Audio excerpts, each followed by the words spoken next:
사람들 사이의 영향력은 결과적으로 대화를 통해 만들어갑니다. 내가 이 사람하고 대화할 때 어떤 것을 신경을 쓰고 있는지, 어떤 것을 놓치고 있는지에 대해서 잡고 가야 된다는 얘기예요. 그래서 첫 번째로 대화를 한다라고 하는 게 사실 여러분들이 보면 대화를 굉장히 잘하는 편이에요. 앉아서 얘기를 해보면. 하지만 분명히 느끼는 게 있을 거예요. 사람들하고 대화할 때 대화를 잘하는 사람들이 있고 대화를 잘 이끌어가는 사람들이 있으면 그게 어떤 특징이 있냐면 첫 번째입니다. 방향을 이끈다라고 표현을 했는데 무슨 얘기냐면 내 인텐션이 거기 가 있다는 얘기예요. 내가 이 대화를 어디로 끌고 가야 되겠다. 처음부터 시작할 때부터 이 미팅룸에 들어올 때, 이 강연장에 들어올 때부터 나는 오늘 강연을 어떤 방향으로 이끌어 가야겠다라는 생각을 한단 말이죠. 그런 게 있을 때, 이 사람들이 이쪽 방향으로 끌고 가겠다는 생각을 하고 있을 때 당연히 더 나아져요. 그럼 그게 1대1이라고 보면 어떤 특징을 가질 수 있냐면, 예를 들어서 이 사람이 나를 봤을 때, 태경이가 나를 봤을 때, 나를 대표하는 단어, 그러니까 앞에 서 있는 저를 3가지 단어로 표현하라고 하면 과연 어떤 표현을 쓸까? 라는 걸 제가 생각하는 거죠. 무슨 얘기냐면 예를 들어 태경이가 저를 보고 앞에 있는 저를 보고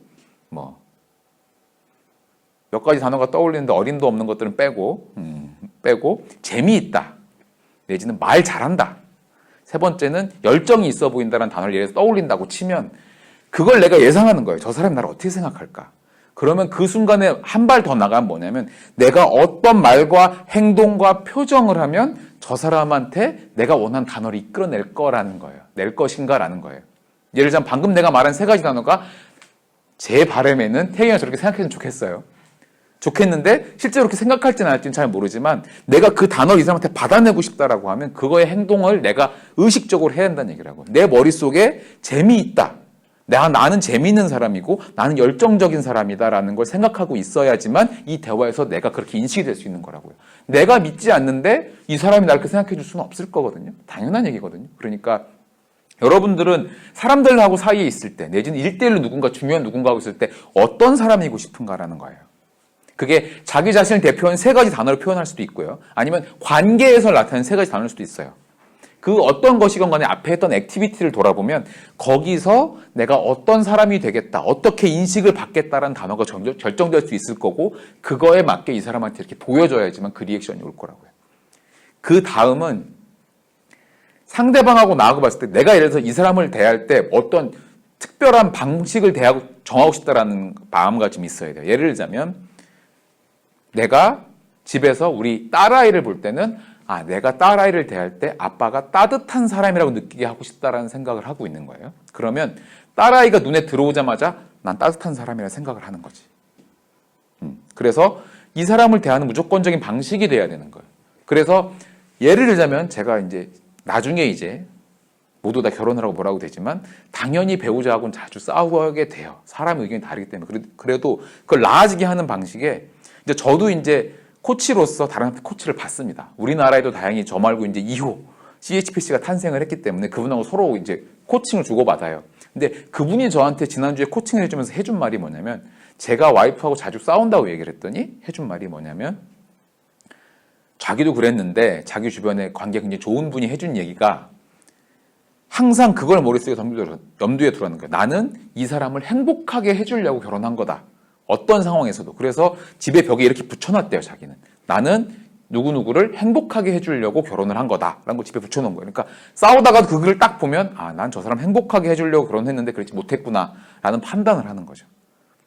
마찬가지로 누군가를 대할 때 내가 마음에 어떤 마음가짐이 있다면 예를 들어서 여기 서서 여러분 전체 이렇게 대할 때 난 앞에 서가지고 지금 에너지를 전달해 줄 거야. 내 에너지를 쏟아내 줄 거야 라는 의식을 계속 해야지만 에너지가 전달이 될 거라고요. 굉장히 쉬운 얘기지만 이 커먼 센스가 절대 커먼 프랙티스가 아닙니다. 여러분들이 머리로 알고 있다고 해서 실제로 하고 있느냐는 다른 얘기라는 거예요. 그렇겠지? 왜냐하면 실제로 말하기를 할 때도 특히나 우리 지혜 같은 경우는 엄청나게 작년에 스피킹 그거 할 때 말을 잘하고 싶어 하는 게 보였어요, 카메라에. 근데 생각만큼 잘 안 되는 것도 보이더라고요. 그렇죠? 근데 하지만 계속해서 내가 말을 잘하는 사람이라는 인식을 하지 않으면 말을 잘하시기는 어려워요. 나는 말 잘하는 사람이 내 정체성에 있다라고 믿고 가고 그렇게 노력을 해야지만 계속 나아지겠죠. 그런 게 있고 두 번째는 결국 모든 것은 기본적인 에너지 레벨에 따라 달려 있습니다. 자기 에너지 레벨이 딸리면 상대방하고 에너지를 쏟아야 되는데 내가 힘들어 죽겠어. 그럼 뭐 내가 힘든데 이 사람 보면 내가 무슨 어떤 단어 생각해? 이 사람 어떻게 생각할까? 되겠냐고.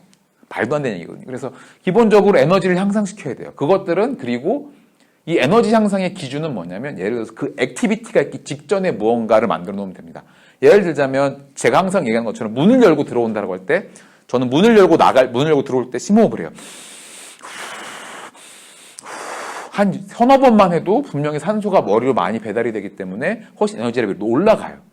실제로. 그래서 그렇게 자기 에너지 레벨을 끌어올리는 중요한 사람을 만나거나 중요한 미팅이 있거나 할 때 그런 자기 루틴이 있어야 된다는 얘기죠. 그래서 들어가기 전이건 들어가기 후이건 중간이건 시작하기 전이건 언제건 내가 에너지를 이렇게 높일 그 방법이 있어야 된다는 얘기예요. 아까 아마 일찍 온 사람들은 맞으면 제가 앞에 서가지고 막 몸 털고 뭐 하고 있었잖아요. 강연에. 그건 제 호흡 방식인 거죠.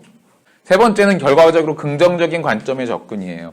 상대방하고 나하고의 관계를 대할 때 잘 생각해봐요. 주변에 에너지 뱀파이어들 있죠. 아, 나 힘들어 죽겠어, 쟤 때문에. 하는 사람들 특징을 보면 처음부터 부정적이에요. 아, 야, 이게 되겠냐? 야, 우리 모여서 이거 해야 되는데, 야, 그거 뭐 해봐요. 뭐 어디다 쓰려고. 야, 나 못하겠으니 네가 알아서 하든지. 그러면 처음부터 김이 확 빠져요.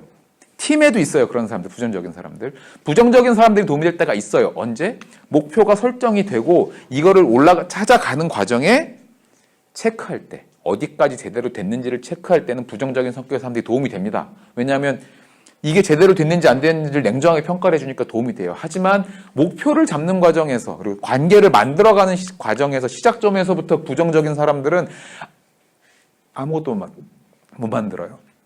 갑자기 그렇기 때문에 여러분들 사람들하고 대할 때 내가 이 사람하고 대할 때 분명히 긍정적인 에너지를 확 전달해주고 있느냐 아니냐에 대해서는 그게 아니라고 하면 여러분들은 그 사람과의 관계에서 영향력을 만들기 힘듭니다.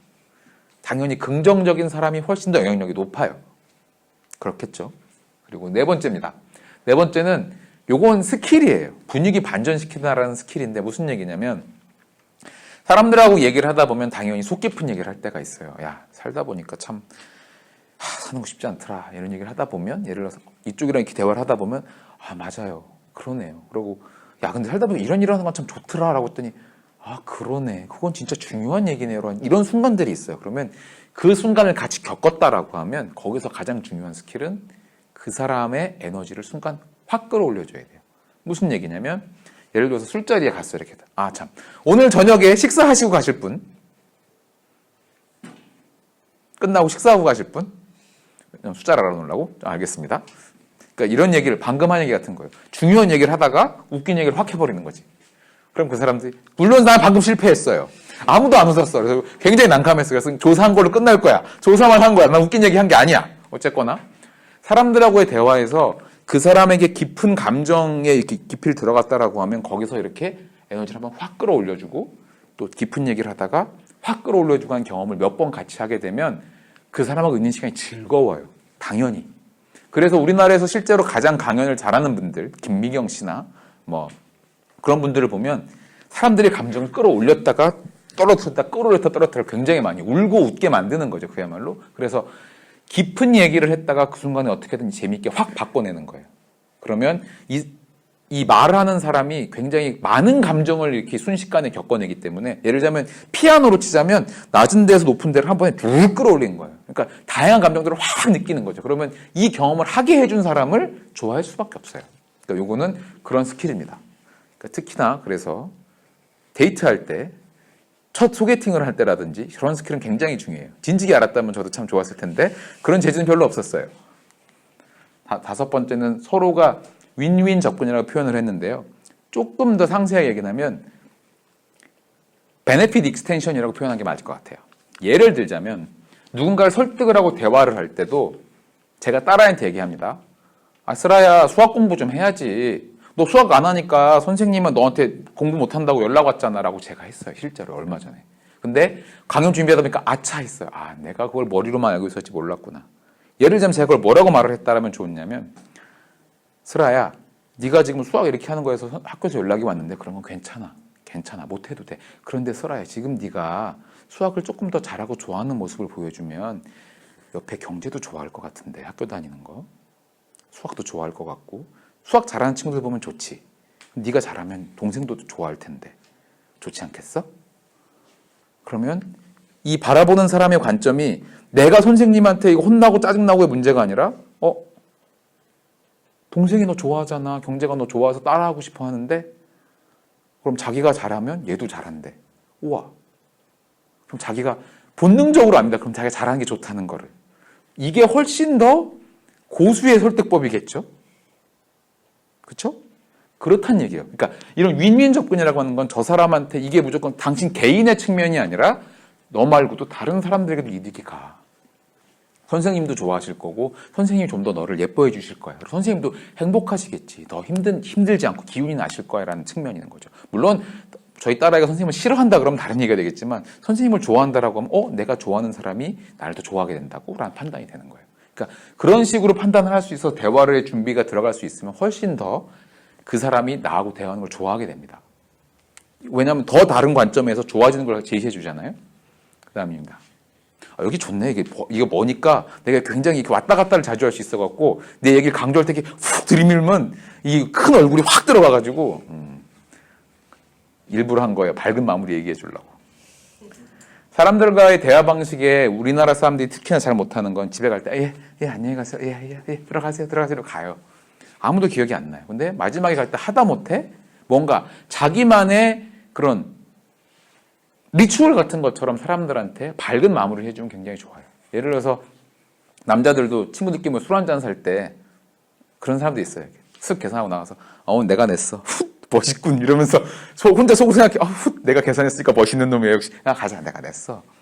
그런 거 말고 한국 사람 그런 거 많이 하는데 낼 때는 예를 들어 술자리를 계산하고 집에 간다 그럴 때는 내가 낼게. 오늘 내가 낼게. 기분 좋게 낼 테니까 다음에 또 보자. 나 집에 갈 테니까 다음에 안녕 하고 분위기를 푹 끌어올리고 안녕을 해줘야지만 그 사람 마음에 가장 마지막 인상만 남습니다. 잘 생각해봐요.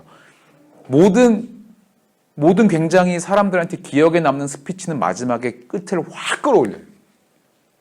저는 그걸 아직 잘 못해요. 연습을 덜 된 것 같아요. 왜냐면 그게 어렵더라고요. 근데 어쨌거나 잘 생각해보면 누군가의 머릿속에 기억에 남는 방법은 마지막에 가서 피치를 쫙 끌어올려주는 거예요.